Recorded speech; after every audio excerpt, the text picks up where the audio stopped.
Assalamualaikum warahmatullahi wabarakatuh. Hai adik-adik, senang deh bisa menyapa kalian lagi.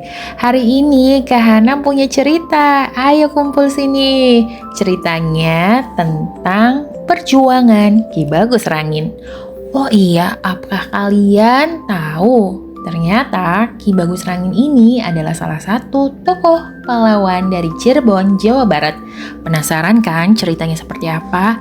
Yuk kita dengarkan cerita Kak Hana. Belanda datang, Belanda datang. Teriak seseorang. Pasukannya banyak, pasukannya banyak. Jelasnya lagi sambil berlari. Wah, tersebar kabar bahwa pasukan kolonial Belanda akan tiba di Cirebon. Tujuan kedatangan kolonial Belanda yaitu menguasai wilayah dan hasil alam. Hal itulah yang membuat rakyat Cirebon khawatir. Ini pertanda buruk, ucap seorang pedagang.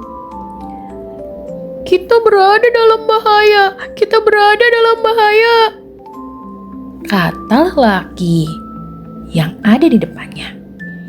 Orang-orang pun bergegas pulang ke rumah.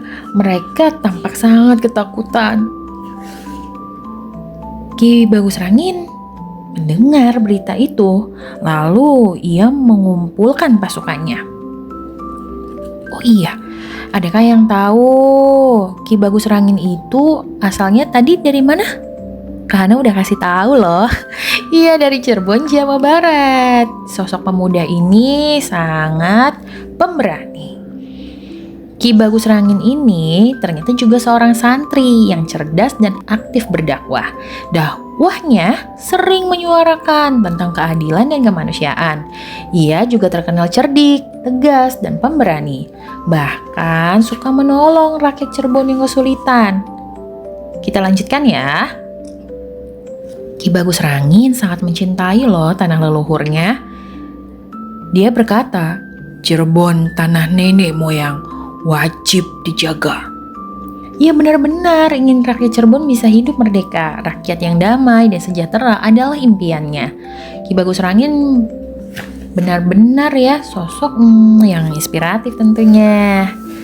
Kepribadiannya arif menjadikannya sosok pemimpin yang memiliki pengikut. Singkat cerita, ia memimpin rencana menghalau kolonial Belanda. Saudaraku semua, dengar baik-baik strategi ini, ujarnya. Ki Bagus Rangin lalu memberikan arahan agar prajuritnya berada dalam satu komando. Mereka dalam gelap menyusuri jalan, kemudian berhenti. Pemuda itu menyampaikan untuk membuat tenda besar. Saudaraku, pasanglah tenda untuk pementasan di sini, ucap Ki Bagus Rangin. Tenda ini akan kita gunakan untuk para penari dan nayaga. Hal itu merupakan strategi nih adik-adik agar seolah-olah sedang ada pesta rakyat. Padahal tenda tersebut merupakan pusat kekuatan. Prajurit Ki Bagus Rangin berada di dalamnya. Ia juga meminta dibuatkan lengkung janur. Setiap janur dijaga 3 prajurit yang berdiri. Ada 20 lengkung janur yang dibuat. Antar janur terdapat 50 prajurit. Mereka bersembunyi di semak-semak. Itu dilakukan agar tidak terlihat kolonial Belanda. Saudaraku semua harus tetap tenang. Saat sudah gelap, kepunglah mereka. Strategi ini sangat terkenal. Namanya gelar buaya mangap. Suatu bentuk perlawanan rakyat agar tidak dijajah. Singkat cerita, Belanda melintas nih pada malam hari. Para penari yang diiringi gamelan pun mulai beraksi. Mereka tampak sibuk, seolah sedang melakukan pertunjukan. Pasukan Belanda pun akhirnya penasaran dan masuk ke dalam tenda. Ki Bagus Rangin dengan mantap mengajak, Ayo kita jaga Cirebon. Allahu Akbar. Sekarang, besok, dan kapan saja berani. Serunya seperti itu. Nah, pasukan Belanda pun langsung teman-teman dikepung. Mereka tampak tidak siap dengan situasi itu. Namun pasukan Belanda jumlahnya sangat banyak. Akhirnya rakyat Cirebon pun mencari perlindungan. Sedangkan Belanda mengalami kerugian yang sangat besar. Momentum itu membangkitkan semangat perjuangan rakyat Cirebon. Mereka tersadar untuk selalu bersatu melawan Belanda. Setelah kejadian itu, Ki Bagus Rangin berpindah-pindah tempat. Ia terus membangun kesadaran rakyat yang ditemuinya untuk bersatu. Pemuda itu meminta rakyat untuk melawan kesewenang-wenangan.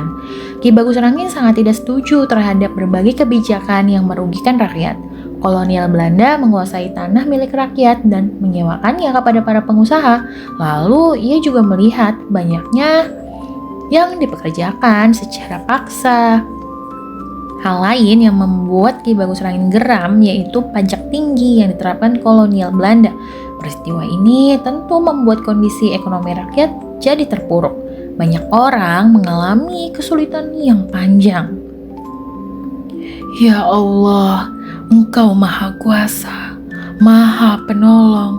Lindungi kami ya Allah, ucap Ki Bagus Rangin dalam doanya. Ki Bagus senantiasa mengingat Allah dan menjalankan ibadah. Itu merupakan tugasnya sebagai muslim. Ki Bagus Rangin juga selalu membawa tasbih selama berjuang melawan kolonial Belanda. Hal itu menjadi pengingat agar ia selalu memohon pertolongan Allah. Ki Bagus Rangin ternyata juga memiliki kekhawatiran. Kekhawatirannya adalah ketika rakyat tidak segera bersatu, maka Belanda akan menguasai. Oleh karena itu, diharapkan rakyat bisa bersatu ya adik-adik ya. Ki Bagus Rangin suatu hari merasa cemas karena kondisi wilayah Cirebon tidak kondusif. Banyak rakyat yang semakin berani sih memang menolak kebijakan kolonial Belanda. Namun itu akhirnya membuat Belanda marah. Namun rakyat pun tidak gentar. Ki Bagus Rangin ikut dalam aksi menentang kebijakan Belanda. Ki Bagus Rangin ikut aksi, tapi malah dikenali oleh pihak mata-mata kolonial Belanda. Ia dilaporkan oleh mata-mata itu sedang berada di desa Kedongdong. Namun pemuda itu tidak takut. Ia bahkan memimpin aksi melawan kolonial secara besar-besaran. Ki Bagus Rangin dan prajuritnya saat itu mendapat dukungan loh dari masyarakat luas. Itu terjadi setelah rakyat Cirebon sadar untuk bersama-sama melawan pasukan kolonial. Akhirnya Cirebon pun menang. Hal itu berkat kegigihan dan kerjasama dari seluruh pihak. Mereka memiliki semangat kemerdekaan yang sama. Akan tetapi suatu hari nih tersiar berita bahwa Ki Bagus Rangin meninggal. Ia tertangkap oleh Belanda. Rakyat Cirebon sangat kehilangan hingga terciptalah Kidung Cirebon Pegot. Ki Bagus Rangin kini dikenang sebagai pahlawan. Hal itu merupakan wujud penghormatan rakyat kepadanya. Wah, keren ya. Ki Bagus Rangin itu jadi sosok panutan loh adik-adik untuk kita. Nah, adik-adik kenali ya berbagai cerita lainnya. Tetap semangat dan sampai jumpa di dongeng-dongeng Kahana berikutnya. Bye!